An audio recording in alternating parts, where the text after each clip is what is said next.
Vamos a continuar entonces con nuestros estudios de Romanos 15. Si no son estudios, son devocionales en familia que hago yo. Y estos estudios, lo digo para los que están escuchando por primera vez en el canal, están solamente todos en el canal, que son texto por texto positivamente. Esto es para recordar nosotros en familia lo que ya vimos y no nos olvidemos, ¿no?, de lo que ya hemos visto.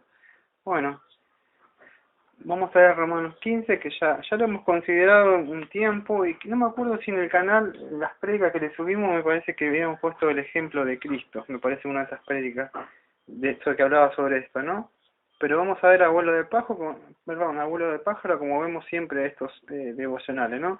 Entonces Pablo es como que sigue una continuación de lo que venía hablando de Romanos 14, porque sabemos que no está, fue escrita así vamos a decir, en todo así en capítulos, en versículos así. Era entonces viene hablando lo mismo. Dice, así que vosotros los que somos fuertes debemos sobrellevar la flaqueza de los débiles y no agradarnos a nosotros mismos. Ya hemos visto entonces esto de lo que es fuerte, ¿no? Que somos maduros.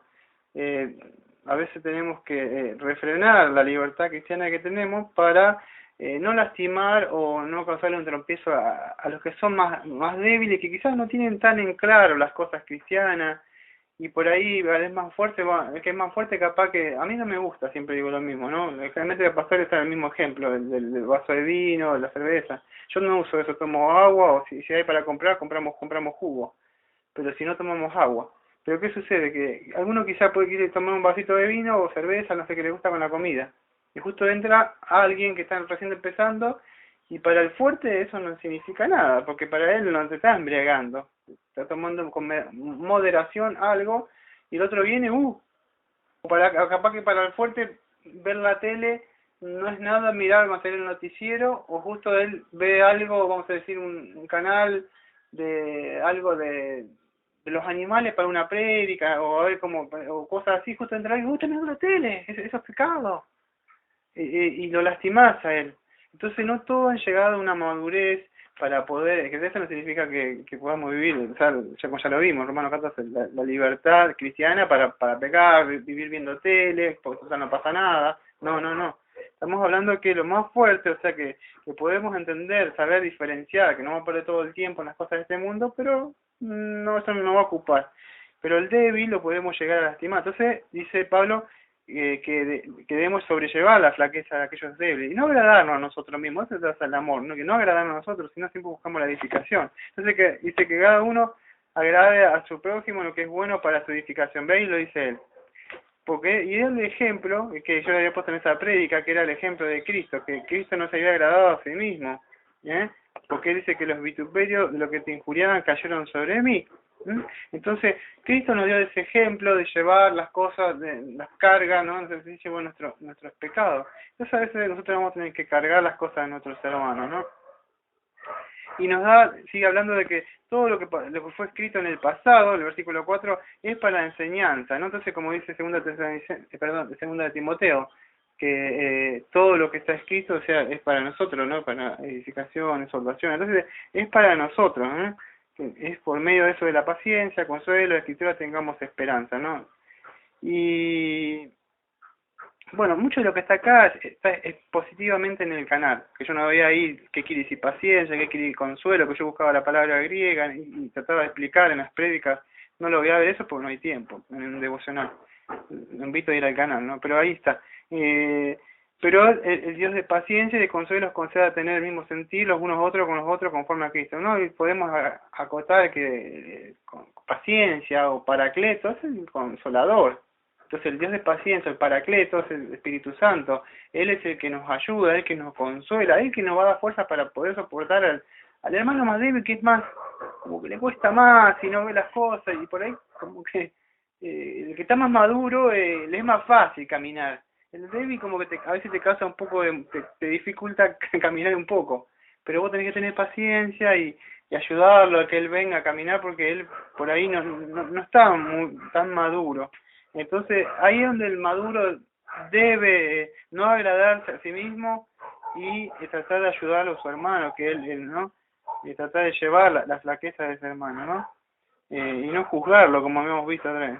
porque Cristo no se ha agradado a sí mismo, como dice 2 Corintios 8:9, Filipenses 2:4 al 8, que no vamos a ir, ¿no? Vamos a empezar del 7, el Evangelio a los gentiles, que tengo yo como subtítulos. Por tanto, aceptar los unos a los otros, como también Cristo os aceptó para la gloria de Dios, pues os digo que Cristo se hizo servidor de la circuncisión para demostrar la verdad de Dios, para confirmar las promesas dadas a los padres y para que los gentiles glorifiquen a Dios por su misericordia, como está escrito.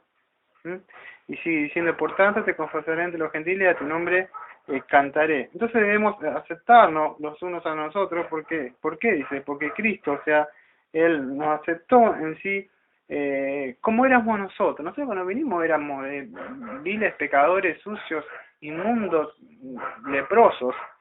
Y Cristo vino y nos aceptó así, a pesar de que él era judío, él había sido circuncidado, nosotros éramos incircuncisos, no teníamos ni las promesas, ni el pacto, nada teníamos. Y él nos, entonces le está diciendo, no nos olvidemos, así se nos olvidamos, quizás nos olvidamos acá en casa, estamos en un estudio devocional, a ver, voy a tratar de refrescar. Había como un conflicto en la iglesia de Roma entre judíos ortodoxos, o sea, que estaban, y los gentiles, que los gentiles eran alguien que conocieron de Cristo, creyeron, y bueno, y ellos comían, vamos a decir, la carne, no tenía problema, es judío, y eso, uy, decía, ¿qué hacen? O sea, no, entonces, como que se estaba moldando la iglesia estas cosas, ¿no? Sabemos que estas cosas todavía siguen sucediendo. Ustedes, acá por lo menos yo nunca lo voy a permitir, pero sé que esas iglesias grandes, por lo menos en Estados Unidos, en otros lados, hay un lugar donde están, vamos a decir, están acá vamos a decir, los gringos, y los negros están, vamos a decir, los negros como yo soy morocho, a mí me tendrían en el fondo, pero hay otro así, que el color de mi piel, así, están aparte. Hay iglesias así, que bueno, creas que no, y para ellos no pasa nada. O hay iglesias de gospel, así, de gente morocha nada más, y eso es inconcebible, porque algo de eso, yo lo traje ese ejemplo para hablarlo acá. ¿Cómo está sucediendo eso? Si somos todos iguales, no hay lengua, ya no hay gentil ni judío, nada. Entonces, ahí dice, como está escrito, y él empieza a nombrar, o sea, en sí, la escritura en el versículo 9, ¿no? Del 9 al 12, él muestra que, o sea, los judíos y los gentiles iban a formar una comunidad todos juntos. ¿Por qué? ¿Por qué era eso? Porque ya lo vimos, porque vimos la promesa que se le había dado a Abraham en Génesis 12, que dijo que iba a ser una nación de él. Entonces, ¿acaso no saben eso? ¿No conocen la promesa ustedes? Como vamos a ver el domingo, que me toca hablar de Isaías, que velar un poco que ellos tenían que estar esperando el Mesías, velar un poco, y Isaías vino y le dijeron que era un falso profeta, hasta que se cree la historia que hasta lo cerraron, o lo cortaron a él, cuenta y cómo. Entonces también, dice, ¿cómo ustedes no conocen la Biblia? O sea, ¿cómo no saben que la promesa era para todos? Entonces, ahí está, le está mostrando cómo está escrito. Y bueno, él nombra del 9 al 12, o sea, la promesa que era para todos los pueblos, no solamente era para ellos. Y en el 15, 12 dice, y a su vez Isaías dice, retornará la raíz de Isaí, el que se levanta a regir sobre los gentiles podrán en él su esperanza. Bueno, la raíz de Isaí, sabemos que Isaí fue el padre de David, ¿no? Y esa raíz, que ya la habíamos visto en los estudios exegéticos que veíamos los domingos, que esa raíz que iba a brotar iba a ser Cristo, un descendiente que iba a salir, como dice el profeta Isaías 11:1, que de ahí iba a salir Cristo. A pesar de todas las cosas que había, a pesar de toda esa apostasía, Cristo, Dios siempre tenía un remanente. O sea, uy, no hay esperanza. Nunca viste que acá nadie dice que la rosa, yo con el cedrón mío que uso para tomar mate, el cedrón yo miro y miro, está seco, era seco. Y viene ahora que ahora me empezó a salir una ramita. ¡Sí! Salió un verde. ¡Uy, hay esperanza! Que siga viviendo. Yo lo tengo viejo, y todos los años ¡sí! Sale. Bueno, a pesar de que el pueblo estaba todo... cada uno hacía lo que quería, apostataba, entregaban a sus hijos a Moloch, lo prendía a fuego, había esperanza. La raíz iba a brotar. Iba a venir un Salvador, y era Cristo. Esto ya lo vimos hace unos estudios, ¿no? Por eso lo estamos refrescando para que no nos olvidemos. Entonces vamos a apurarnos, así vamos a poner un poco más de velocidad, así ya nos vamos acordando. Entonces que Cristo era el 16, para ser Cristo ministro de Cristo a los gentiles, y ministrando de manera sacerdote el Evangelio de Dios, a fin de que ofrenda se haga a los gentiles, sea aceptada, santificada por el Espíritu Santo, ¿no? Entonces, vemos que él, no tengo tiempo de hacer ese técnicamente texto por texto, pero vamos a tratar de aclarar un poco esto. ¿Qué le va a hacer el ministro, no? Dice Pablo a los gentiles, ¿no? Iba a servirnos, ¿no? Que va a mostrar a nosotros, ministrar a nosotros. Entonces, aprendamos de Cristo, no a querer hacer orgulloso, que yo sé más, yo soy más maduro que vos, sino que debemos ayudar a eso, ¿no? Que como él lavó los pies, nos enseñó a servir a nuestro hermano y tenerle paciencia, ¿no? Él iba a hacer la ofrenda a nosotros, ¿no? Él fue el cordero que quitó el pecado, o sea, de los suyos, ¿no? De muchos que vino a él a salvar. 18, porque no se atreve a hablar de nada sino de Cristo ha hecho por medio de mí, para obediencia a los gentiles, de obra y en palabra. Entonces él no quería hablar de él, ni siquiera perder mucho tiempo hablando de las cosas de él, sino quería hablar o saltar el ministerio del Señor Jesucristo, ¿no? Decir lo que había hecho. Y acá hay algunas cosas que algunas veces malinterpreten, vamos a decir, los carismáticos, porque él empieza a hablar de señales y prodigios en el 19. Esto lo hablé un poco en las prédicas yo, que dice con poder de señales y prodigios en el espíritu, en el poder del Espíritu de Dios, de manera de Jerusalén, desde Jerusalén y por alrededor hasta el Ilírico, que he predicado en toda su plenitud el Evangelio de Cristo. Y él habla de señales y prodigio, ¿no? Cuando vos lees el libro de Hechos, bueno, muchos dicen, incluso los carismáticos, que para demostrar eso debe hacer señales, debe hacer prodigios, levantar muertos, echar fuera demonios, muchas de las cosas que sucedían ahí. De esto me explayé un poco más en las prédicas, que ahora por supuesto no tengo tiempo de hablar de esto, ¿no? Pero en sí, eso iba acompañado para que se pueda llegar a entender, eran como unas cartas de credenciales, vamos a decir, para acompañar el ministerio de Pablo, como lo fue Cristo, que dijo, si no me creen a mí, dijo Cristo, crean las señales. Pero ¿qué significaba las señales? Las señales significaba como Nicodemo, que le dijo, sabemos que tú eres enviado de Dios porque por las señales que haces.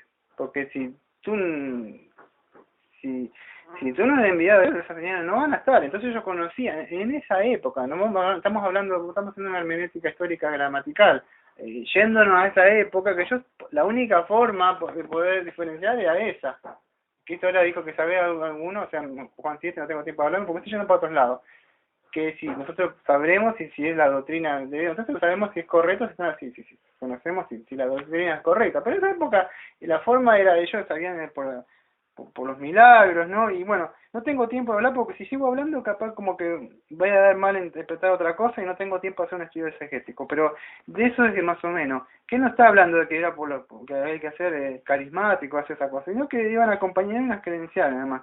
Pero incluso esas señales, dice que no dependían ni de mí, no era para el orgullo de que yo hice grandes señales, sino que era Cristo que le dio. Porque él, incluso en 2 Corintios 12:7, vos estás leyendo Corintios, ¿no? Tus devocionales, pero en 2 Corintios 12 dice que le dio un aguijón a la carne para que él no se salvara.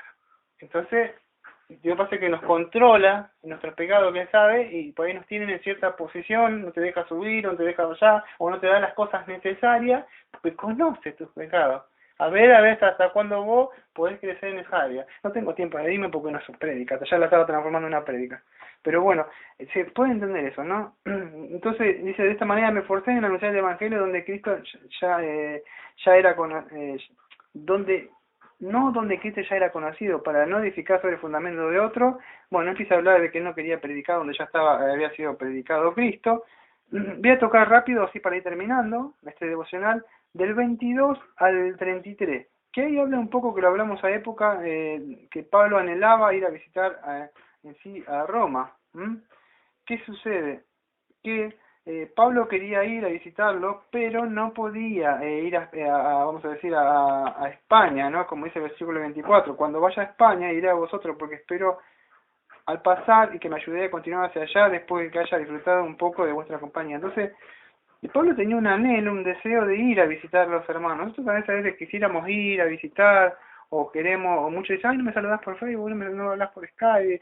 Pero ¿qué pasa? Este varón de Dios estaba muy ocupado en las cosas de Cristo. porque él decía que en la parte, no tengo tiempo de hablar, pero decía de que lo que le había impedido, muchos creen que es Satanás lo que le había impedido ir, pero si vos ves Romanos 1 de entrada, él dice que las misiones, las cosas que tenía que hacer para Cristo, como que le impedían hacer muchas cosas. Entonces era que él estaba ocupado en las cosas de Dios, por eso que a veces uno no tiene tiempo de visitar o de ir a saludar mucho a los hermanos. ¿Por qué? Porque hay que entender que estos hermanos están continuamente trabajando para Cristo, y a veces nos sentimos lastimados porque si no me dedica tiempo a mí, porque ellos entonces Pablo está diciendo, él tenía el deseo, así decido hay, pero no hay a veces el tiempo porque Dios lo está usando, está trabajando para él. Y él dijo que iba a pasar por ahí y que ellos lo iban a ayudar, le iban a dar las cosas necesarias para que él siguiera su viaje de misionero. Entonces no se sabe si Pablo pasó o no pasó. La historia cuenta una cosa, pero las escrituras no nos dan verazmente de que haya pasado. Uno dice que llegaron, otros que no. Y bueno, después termina hablando, o sea, él de que en el 30 dice, ruego por vuestro Señor Jesucristo, por el amor espíritu, que esforcé juntamente conmigo en nuestra oración a Dios por mí, para que sea librado de los que son desobedientes, Judea. Bueno, él está pidiéndole que oren por él, porque así ya era Pablo, era el apóstol, ya había sido escogido por el Señor Jesucristo, en Hechos 9, que le había llamado. Él es igual, a pesar de eso, no es como el que dice, yo soy el ungido de Dios, no toqué a los ungidos y no necesita nada. Charles Spurgeon, mientras estaba predicando, dice que había cinta abajo orando por él. Y Pablo está diciendo, oren por mí. Pero ¿qué vamos a orar por vos? Vos orá por mí, si vos sos el gran Pablo. Orá por mí, vos que Dios... No se trata de eso, no se trata del pastor que dice, ay, pastor, ore por mí. No, yo no tengo ningún poder para vos tener la misma que yo, la misma oración. Dios no me va a escuchar más. Los dos vamos al trono de gracia. Yo tengo un ministerio nada más, pero no. Hay poder en la oración tanto para vos como para mí. Para mí, que yo sé, sí, para vos y para mí. Ahí, en el trono de gracia, Él levanta el cetro y te deja entrar con una conciencia tranquila, purificada, mano santificada, entrar a Él por medio de la sangre de Cristo, y Él va a escuchar tu oración tanto como escuchar la mía. Entonces Pablo dice, oren por mí, para que se me abran puertas. Por eso yo digo a veces, oren por mí, porque este lugar de acá es muy difícil. Yo que trabajo 12 horas, más que vos, 13 horas, duermo 4 o 5 horas por día, y a veces cuesta hacer todo porque no tengo tiempo completo. Entonces digo, oren por mí, hacer Dios que ore o que nos ayude a alguien. A veces muchos hermanos nos ayudan con literatura o o si otros con las oraciones, que hay poder de Dios en la oración del justo. Entonces hay que orar, no importa quién sea. Nosotros tenemos incluso una lista de oraciones de hermanos y ellos también oran por nosotros. Así que vamos a orar, hablando de orar.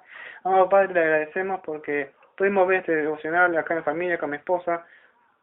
Ya que ya habíamos visto en Romanos como usted estuvo orando por medio de Pablo, también le mostró a la iglesia que tenían conflictos, pues esa iglesia también tenían conflictos, como hoy tienen pequeños conflictos.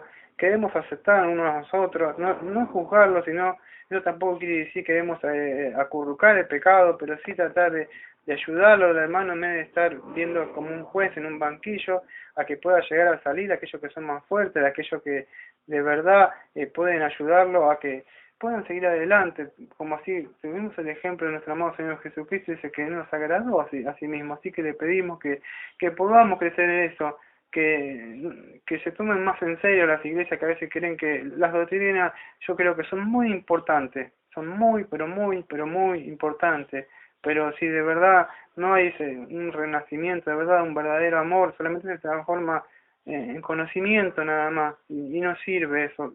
Así que le pedimos que haya de verdad un equilibrio, donde haya las doctrinas que son muy importantes que hoy se están dejando de lado, pero también que haya también ese amor, esa consolación, ese deseo de ayudar a nosotros que somos de verdad el cuerpo de Cristo, porque en esto conoceréis que son, dijo Cristo, de verdad, hijo de Dios, y de verdad nosotros hay amor entre nosotros. Y como siempre decimos de esta iglesia bautista de la gracia de Mar del Plata, amén. Amén.